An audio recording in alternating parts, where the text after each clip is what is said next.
Okay, good afternoon, everybody, and welcome to the November Power Hour.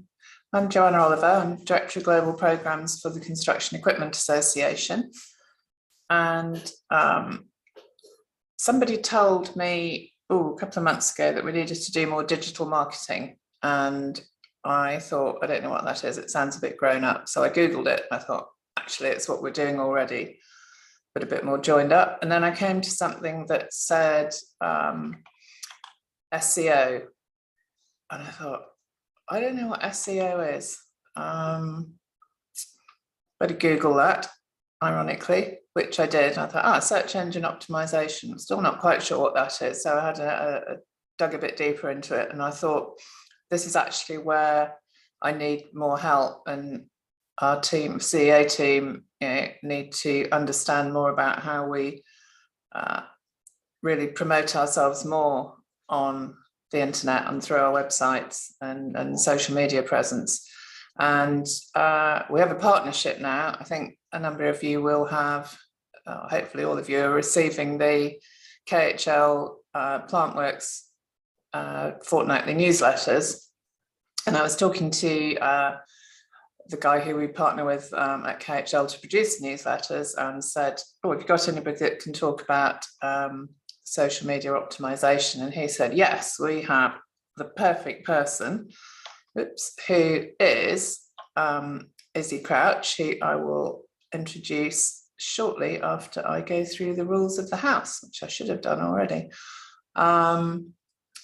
Quickly, as always, webinars in accordance with the corporate compliance rules, a copy of which are on the CEA website.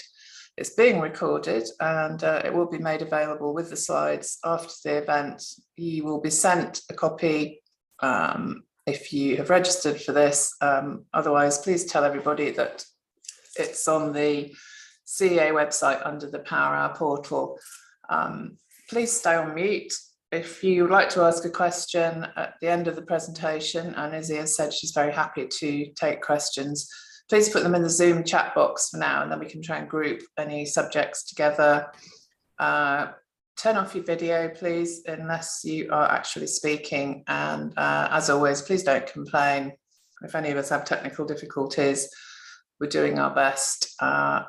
Sun's shining, so hopefully we won't have any weather problems. Anyway, to introduce Izzy, who is Group Marketing Manager for KHL. Izzy's been with them for 2.5 years, and I think I first met her at Connexpo, which is probably the last place any of us ever went to that involved getting on a plane before the pandemic hit. Before working for KHL, who I think many of you will know as not only leading publishers of titles across the construction piece, but also they're building up as a company that supplies information and helps its customers access information across the global construction sector. Before working for KHL, Izzy was a freelance marketing consultant who worked across a variety of industries, and I think most of all, she, like me, loves horses. So I'm going to stop sharing my screen now, and Izzy will put her slides up.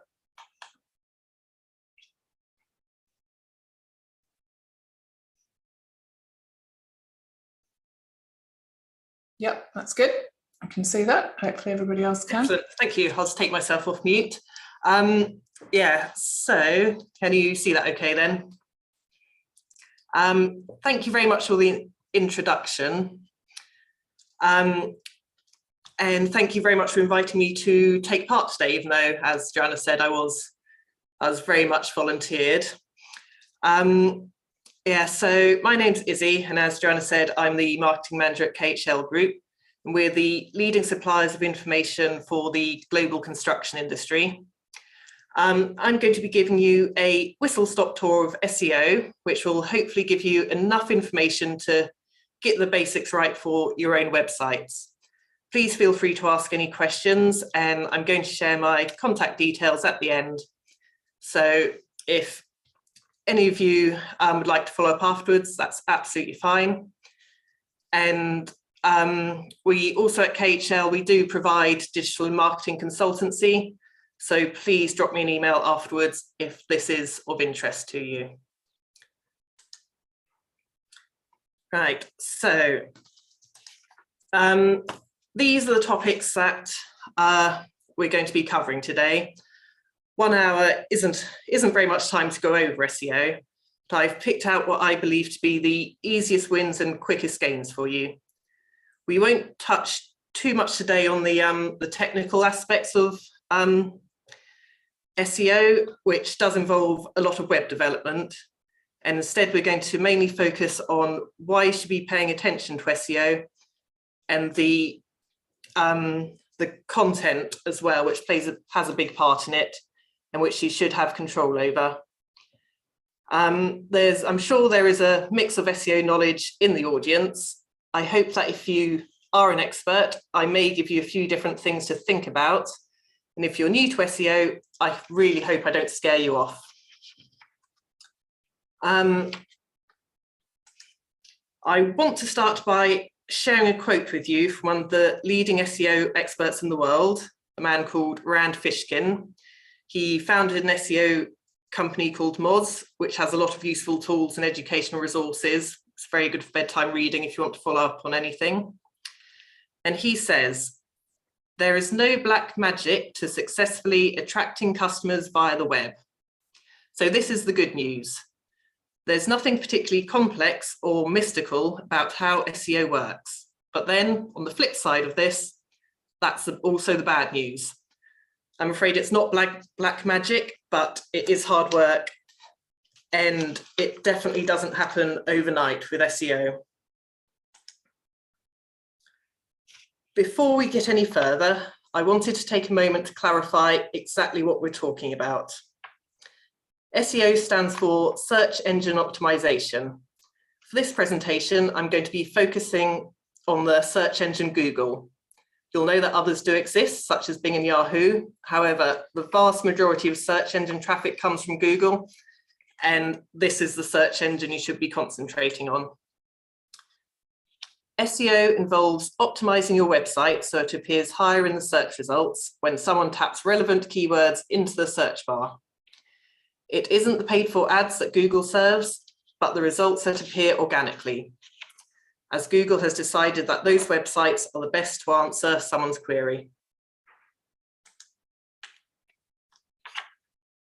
It's important to understand how Google works and delivers results in its search engines. And there are three main aspects of it. You've got the crawling, the indexing, and the ranking. And how it works is Google sends out what's called bots, or sometimes called spiders, to read the code of as many websites and web pages as possible. These bots follow links throughout the web to discover new web pages. And how active your website is will depend on how often these bots will check your website and check for any updates. Once the bots have read a web page, the information they find is stored and organized within the giant Google algorithms. And that's the indexing part of it. And then when someone taps something into the Google search bar, Google will revisit that index and deliver what it perceives to be the most relevant content for that searcher's query. Every so often, Google will release a big update on how it produces these results, but small updates are happening all the time. So once a website hits that prime #1 spot, it's not guaranteed to stay there for long. Google also uses data on the person searching to decide on what websites it will show, such as location, previous searches, and anything it knows about the individual, such as age or gender.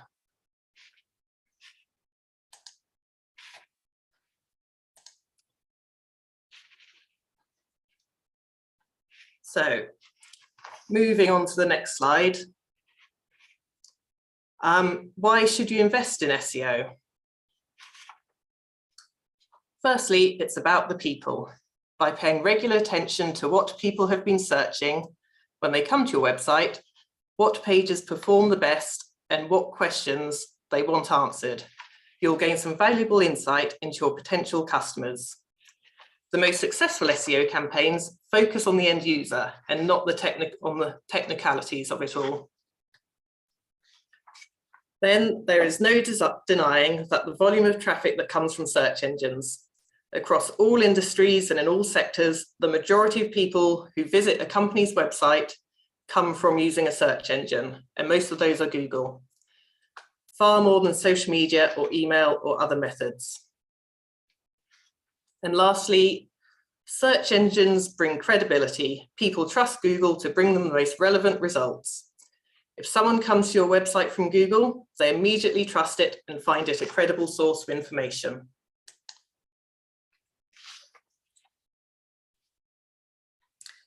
And before we move on from the why to how, I wanted to share these statistics with you. Firstly, 53.3% of all website traffic comes from organic search. If your site doesn't perform well in the search engines, then you'll lose out on a lot of website visitors. Secondly, only 0.78% of people will click on a result from the second page of Google. Organic search really is a case of the winner takes it all. Then lastly, the majority of queries in Google now contain 4 or more words. A few years ago, the focus for SEO was to try and appear at the top of Google for very short queries, which is where the term keywords comes from. Now, as Google has evolved and people's relationship with Google has evolved, people are using full sentences in the search bar and treating it much more as a personal assistant. So, how to start optimizing your website, which is what you're all here for. The first step is to understand both the user intent and the goals of your website. There are 3 main ways that people use search engines. The first and the most common is informational. This is people seeking out answers to questions. The next is navigational. So this is when someone uses a search engine to go directly to a company's website. Rather than type in the whole web address of what they want, it is easier to use Google to type in the bare minimum words and then click on the first result in the search engine. People also use this to go to a section of the company's website. So that's why it's very important to ensure all your different sections are fully optimized. The last type of search that people conduct is transactional. And this is what us marketers dream about. And this is when someone's using a search engine and they are ready to buy. You then need to match up these types of searches with your website goals. So defining your website goals is vital to pivot your optimization strategy. You don't want to be attracting people looking for information to any of the hard sell pages. And you don't want to leave people with their credit cards out, lost within an informational section of your website. Your goals could be purely to provide the information, or they could be to collect contact data, maybe through downloads or other methods. Or the goals of the website could be to sell your products and services, or it could be a mix of all of these, which most websites are. Website goals also help marketers to define their clear KPIs to justify any SEO investment.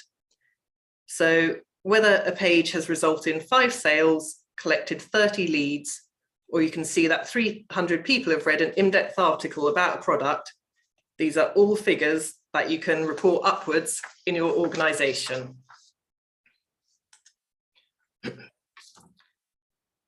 As I alluded to just now, you should be optimizing your web pages individually, not your website as a whole. People visiting from search engines should be heading directly to the information that they want, not navigating their way through your site. So don't try to get your homepage to rank for all the keywords that you want to target.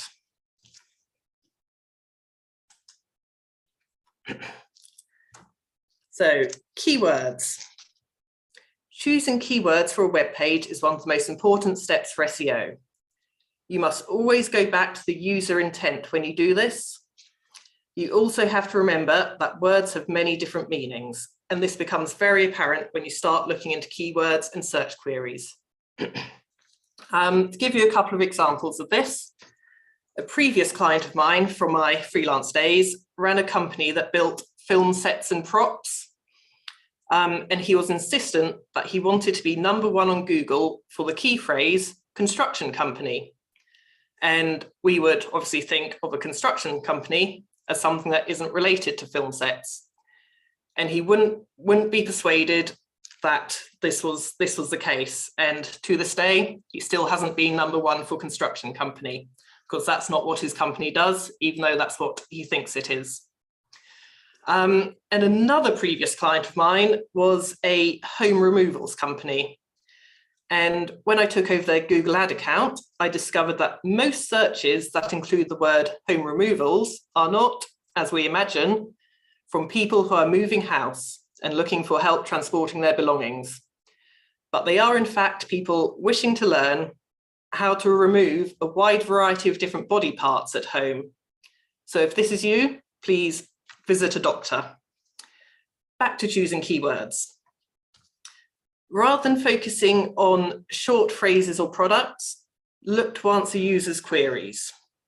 This is a very important step for it. Going back to the informational user intent, what information does your client base need? You should also look at long tail keywords. These are keywords that don't have a huge volume of searches, but are very specific to your company and products. It is better to appear at the top of Google 10 times a month for a highly targeted search than 100 times a month for a keyword that doesn't match your website goals. There are plenty of tools out there to help you do keyword research, and if you want to drop me an email after with any recommendations, I'm happy to. Using Google Ads provides a lot of information, and a couple of my favorite tools are Moz and Ahrefs. And they can help you to look at the expected search volume, so you can have a look at how much traffic you're likely to get and suggest any variations and spot any seasonal trends as well. And the final and simplest thing that I always do when I'm asked for help optimizing a page is to simply type the topic into Google and have a look at the results. There's normally a section on the search results that says people also ask, and this appears about halfway down the page, and the suggested searches that will be at the bottom of the page. And this will give you perfect ideas for subheadings and any keyword variations within an article or page. Google expects all common questions on a topic to be answered in an article about that topic, and this is an excellent method for finding out what those common questions are.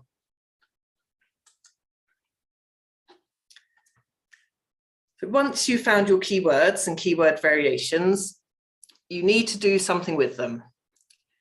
For a well-optimized page, they should appear in your metadata, in your H tags, in the content, and in the alternative tags on the page, and on the images, I mean.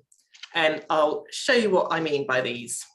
So first, we have the meta title and meta description. So this is the meta title is the official name for your web page, and the meta description is a short description. Google now tends to choose its own meta description to display, depending on what people have typed into the search bar. And recently, it's also started changing up the meta titles as well in some instances. So if you're Googling some of your articles, you may notice that the title itself has now changed.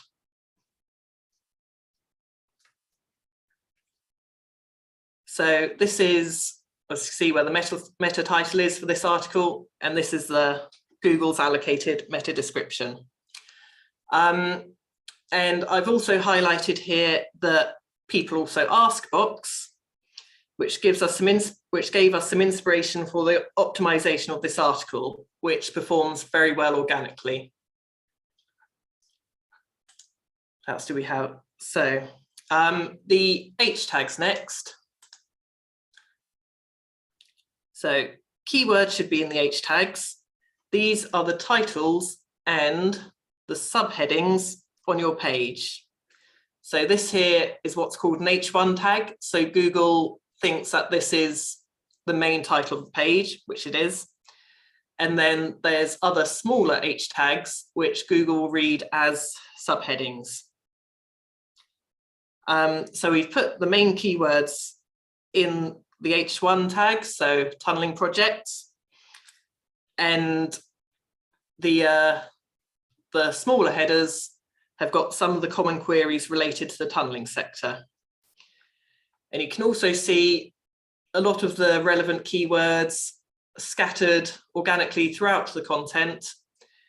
And we've got a good clear introduction here. And moving on to the alt tags. So these have three main functions. If an image doesn't load, it will display the alt tag instead. If someone uses a website reader, so if they've got a visual impairment or something like that, they'll use the reader to read out loud what's on a screen. And when there's an image, the reader will read out the alt tag to provide the context of the whole page. And it will also, the alt tag tells the Google bots what the image is.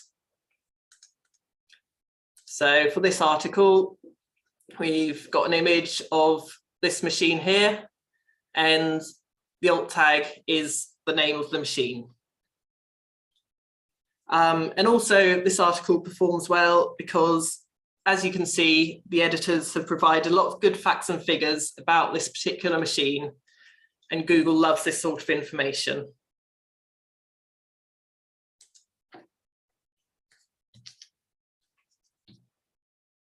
When it comes to optimizing content, people can get a bit confused about the best way to approach it. Trying to think too technically about it can lead to unnatural and jilted copy. You should always start out writing for the people who'll be reading it. The more that people like and engage with and share your articles, the better they will perform in search. However, having said that, you do need to write in a web style. It's much harder to read on a screen than it is on paper, and you also need to bear in mind that you're writing for people who may not have English as a first language, who may have difficulties reading, or like most of us who are reading on a screen, I'm afraid they will be skimming through your hard work. So what this means is keep words and sentence structure very simple, use clear punctuation, keep your paragraphs and sentences short, and ensure copy is well structured with clear descriptive subheadings to help those people skimming through. Then at the end, that's the time to go back, reread your work, and check that you've got a scattering of your keywords and keyword variations throughout the text in a natural way that doesn't break the flow. The last way to ensure that your content is well optimized is to simply be better than anyone else who has written an article on that topic. So if you Google the topic, take a look at what your competition has done and ensure your content is better. You may also notice the type of article structure that Google prefers for your keywords, such as a list or an image gallery or long form content.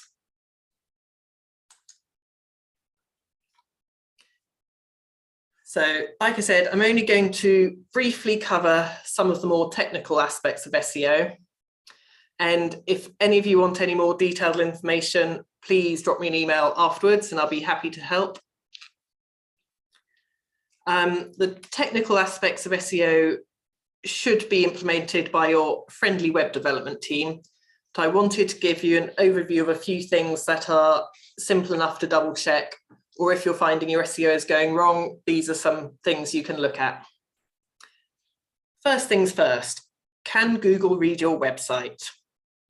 And a quick way to find this out is to do what I have done in this example here, which is to type in your site, type in site, then your web address into the Google search bar. Google will tell you exactly how many pages it has crawled and indexed, and you can check that they're all working and where your important ones are. So if there's any missing, that's the time you know you need to do something about it.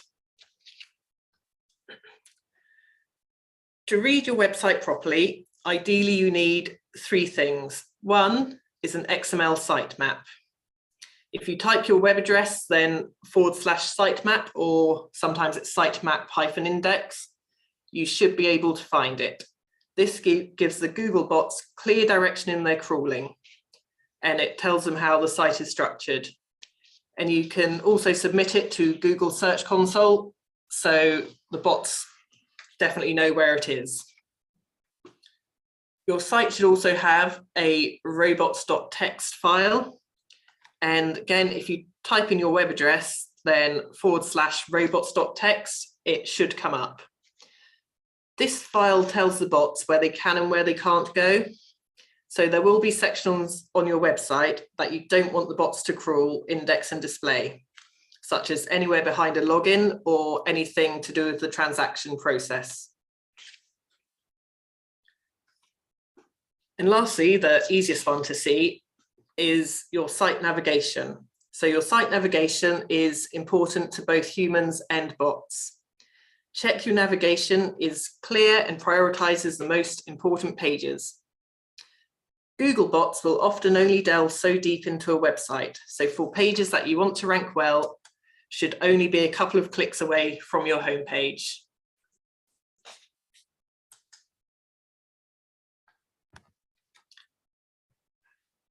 Google's latest push for optimization is all about the user experience, looking at the website speed and what it calls the core web vitals. How fast your website loads has a really big impact on its success. And there are various different statistics that highlight this, such as conversion rates dropping by about 5% for every single second of load time. Unfortunately, people don't hang around on a slow website, and Google knows this, so it prioritizes the faster ones. And if you've done any work with SEO recently, you will have heard a lot about the core web vitals. These are mainly to do with layout shifts. So modern web design adapts to the many different screen sizes that people use to access the web. So content has to switch around and adjust as it loads. The faster this happens, the more Google will like your website, as it can be very frustrating to have the content jump all over the place as you're trying to read, or if you click on the wrong button as things have moved, 10 seconds after you've been looking at the website thinking it's fully loaded. And although in the B2B world, which we're in, most website traffic comes from desktop, so we find with KHL we're still majority desktop. In the rest of the world, especially B2C and all the many information sites out there, most people access the internet through mobile. So Google has switched how it judges websites from how your desktop version of your website looks and performs to the mobile performance. So even if your desktop version of your site is wonderful, if you don't have a good mobile version of your website, then you really need to get this sorted. And the top things to look out for are a fast load time. So it's got to load quickly, especially, for people on slower networks. It's got to have a clear layout, so be very easy to follow and read. And also nice big buttons that are very easy to press without hitting anything next to it.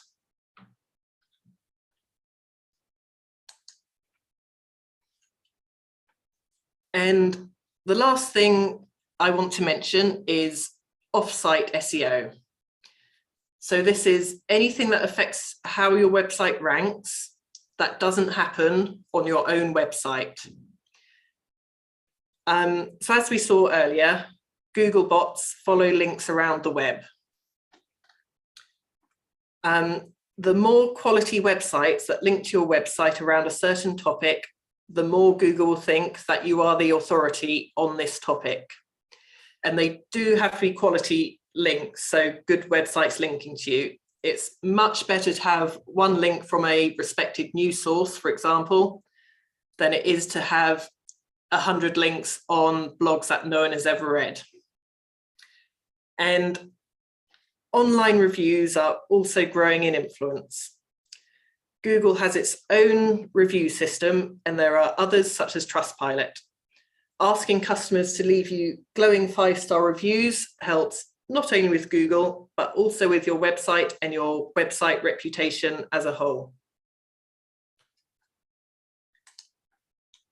And you may be pleased to know that this is the end of my whistle-stop tour for SEO. Please let me know if there are any questions. These are my contact details if you would like to get in touch afterwards. And as I said earlier, at KHL, we also provide a marketing consultancy service. So if you feel that this would be useful for you, please let me know. Thank you very much.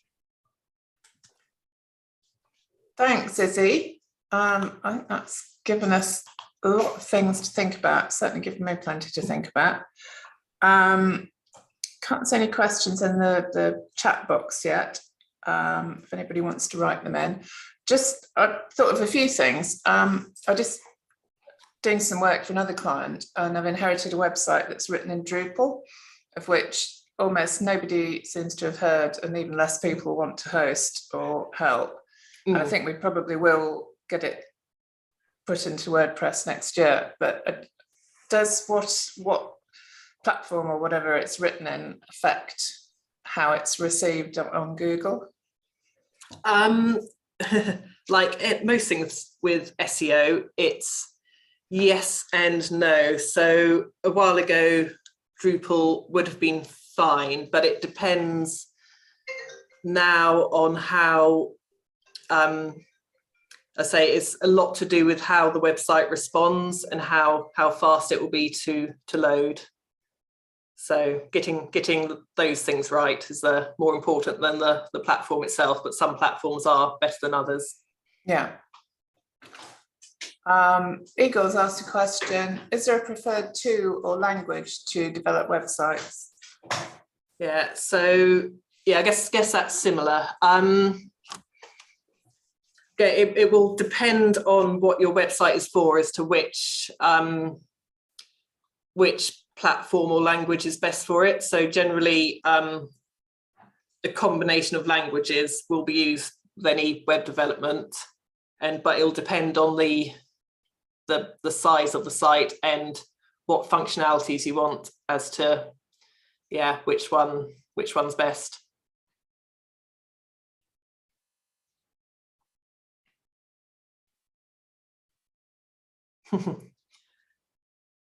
Yeah, so is that from Dale there? So is there any likelihood of another player coming in to rewrite the rules that Google has written? I've been working with digital marketing for my entire working life, so I'm very used to things changing very rapidly and having to retrain the entire time.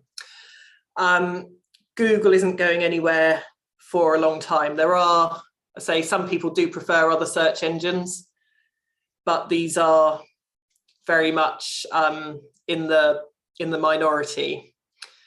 I guess it's the next things to focus on are voice search, so making sure the voice search works.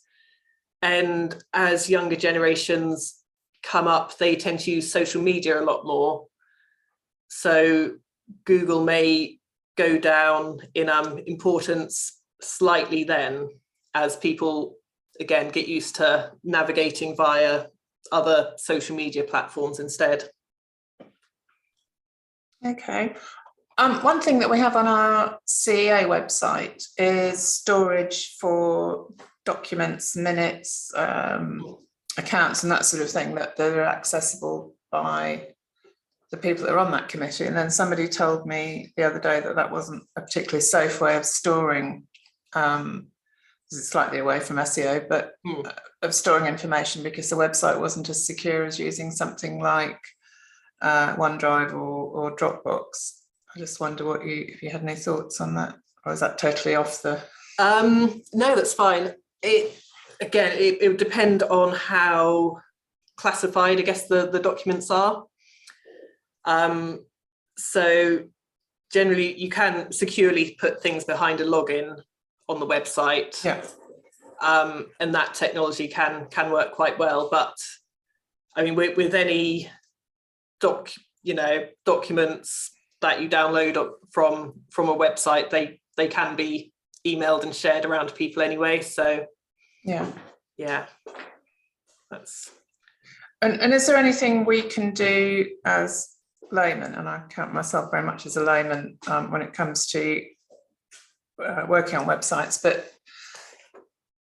or does everything have to be done with the SEO by web developers, or is there anything that we can just do?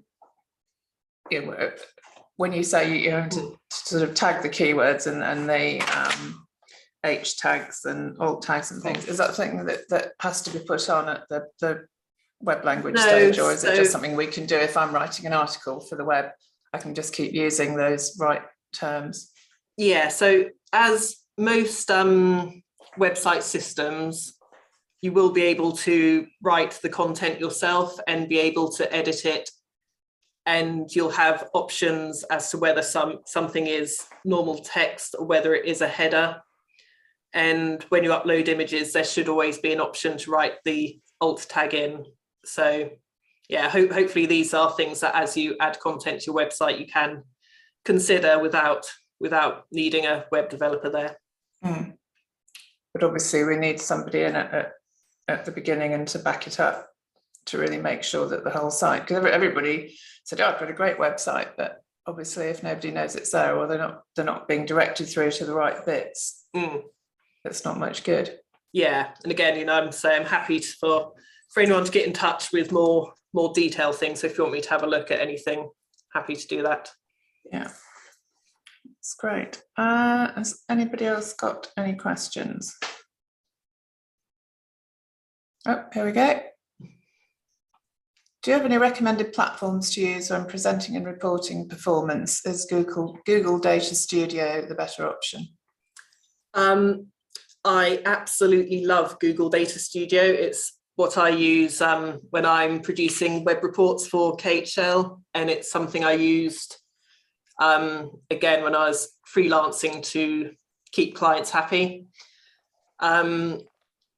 So yes, the fact that it can link directly into your analytics and your search console and Google Ads if you need it, that's yeah, I would stick with Google Data Studio. Okay. Emma asks, when writing blogs, would you concentrate on keywords that you are performing well and to keep momentum, or would you concentrate on the ones that are lower down the list? If you have one article that performs particularly well for certain keywords and that's working well for you, it can be a good idea to write articles sort of related to that topic and link back to that one article that's already performing well. So that helps to keep that one article sort of current, so Google keeps revisiting it. And one thing that I find works well for this is, I'm not sure if you use Google Search Console or not, but again, just drop me a line if you want a proper run through of it. But it's to find keywords where you're maybe down the bottom of the first page, or into the second page of Google, so you are ranking but people aren't clicking on you yet, and to write more articles around those topics and link between the articles so you can push yourself further up, so you've already given yourself a head start, as it were. That's Google Search Console. Yeah, so I can provide more information if anyone like that. It's like one of those wormholes that you just keep finding there's more and more things that yes, we need to I'm be afraid aware so. of. I mean, for a small company, I mean, as you know, the CEA have members from the major OEMs right down to some very small SMEs. And for the smaller companies, would you recommend that they went out and worked with an independent web developer rather than trying to do it themselves? I think there are some things, a lot of things you can do yourself for SEO. It isn't, once you get into it, it isn't as scary as it sounds. So looking at your content, if you use Google Analytics, see how well your website's doing on different pages. But if your website needs technical changes, so these are things such as the site speed and, let's say, the mobile optimization, that will involve web development.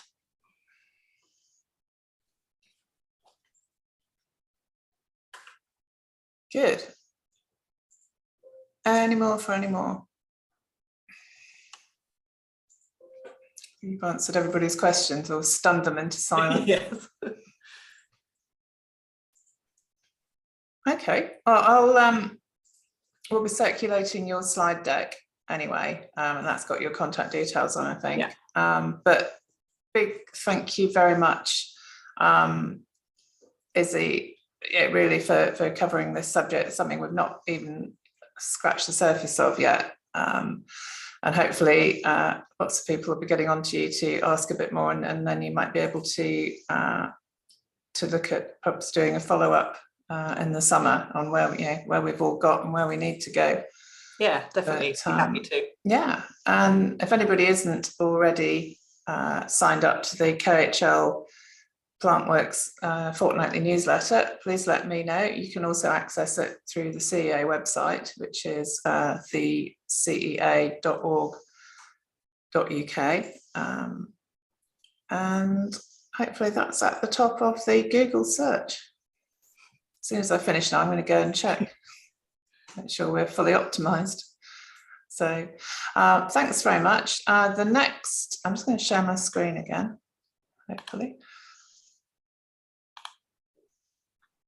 Yeah, the next Power Hour, we're not doing one in December because I think you'll be too busy getting ready for Christmas. The January one will be hopefully on the 26th of January, and the presenters are going to be from British Steel, looking at not just the reasons behind and the future for the costs of steel, but also looking at the decarbonisation and the road to net zero, and all the implications going forward on how steel is going to be used in construction, and some good news on reduction of carbon. So thank you very much, everybody, and that's all, folks.